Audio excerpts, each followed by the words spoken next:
All right, everybody. Welcome to today's call. Sorry for the delay today. I had to change venues, and here I am in Boston broadcasting live. I still made it for you.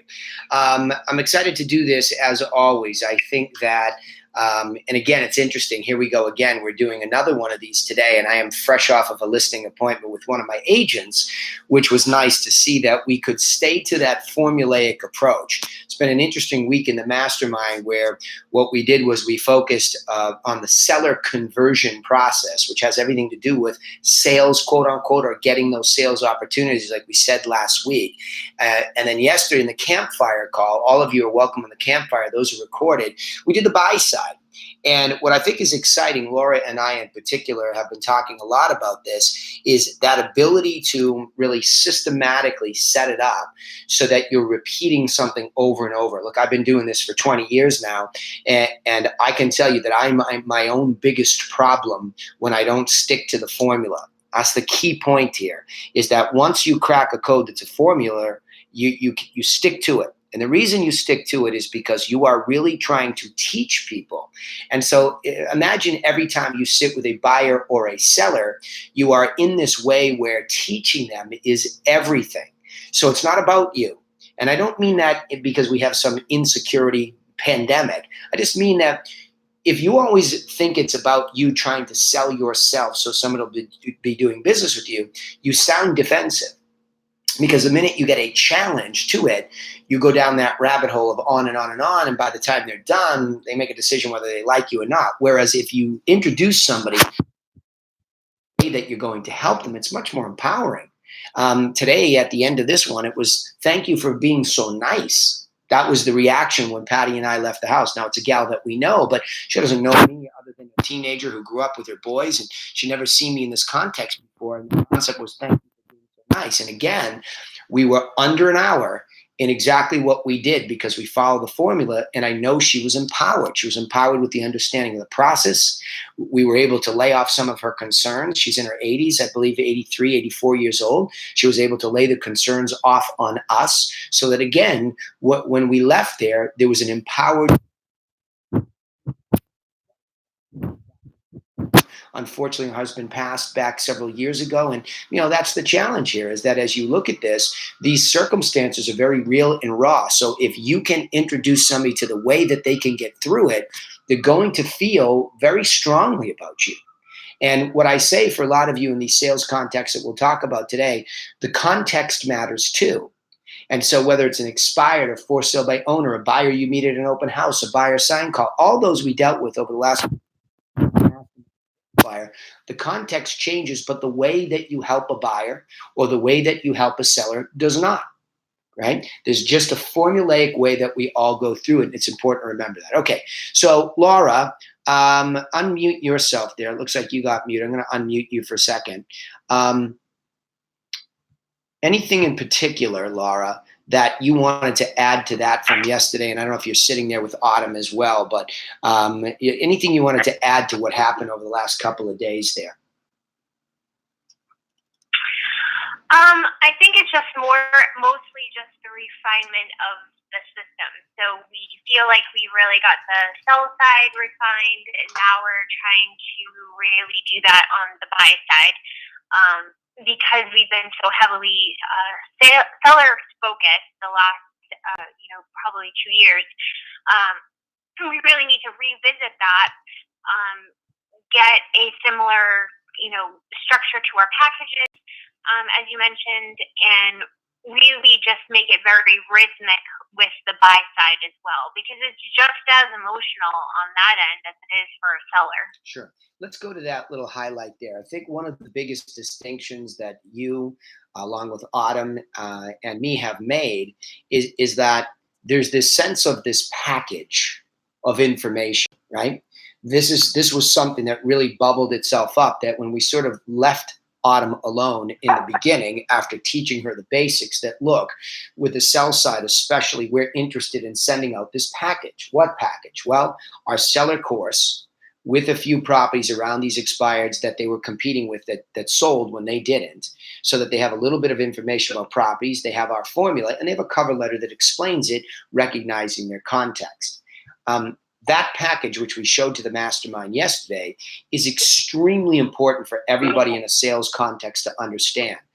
People, again, I teach this every week. You can definitely on muscle pick up the phone.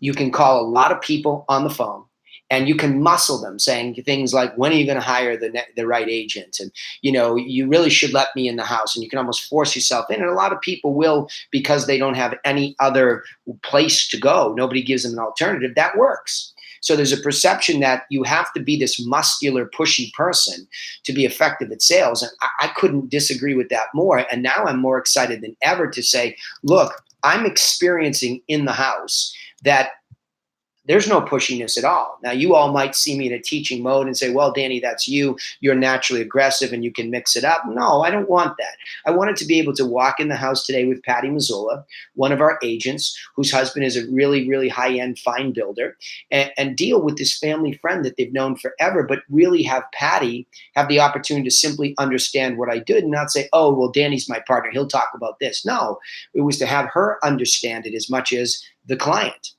And it's just, when it's simple in its information, that's the package you're talking about. So the information in sales becomes the number one thing to introduce you as a professional. If you want people to hire you as their professional guide for buying and selling property, you need to have a process through which you give the right information along that way.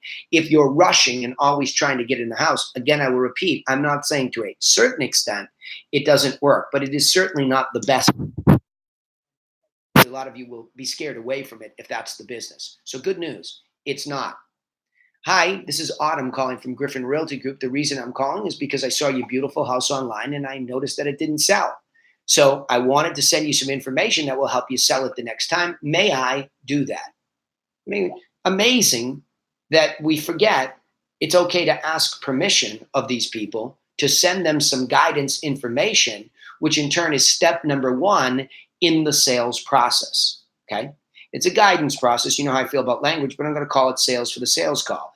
In that sales process, we are able to now introduce ourselves through this helpful information for them. So what you're doing by sending information like this is you're empowering them. And I think a lot of you that got caught up in this concept of unique selling propositions getting weird as some weird esoteric statement, you don't need to do that if you just will simply be helpful to these people with that right information. That's step number one in building relationship that leads to the real sale, right? So yes, there's two beats. You're selling the value of your guidance by demonstrating it. And then secondly, you're guiding them a little bit deeper when you go in the property, because now it's more specific. You're in there, or you're showing properties to the buyer, either or. So I go from giving the general information to getting in and talking a little bit more property specifically. And that should be ingratiating me to be able to easily have a moment where listing with me is logical. Writing an offer with me is logical. And that's exactly what we experience in an information-supported sales process. All right, let's open up the microphones here, Laura, and we'll roll through. I'll open them up here, and we'll see if people want to, especially from the mastermind group, if you have some thoughts from yesterday's call and both calls, let's hear from you now, okay? And remember, *6 Ignite if you're in a loud spot here. Go ahead. Thoughts from my master. Hey, Danny. Yep, go ahead, Chris.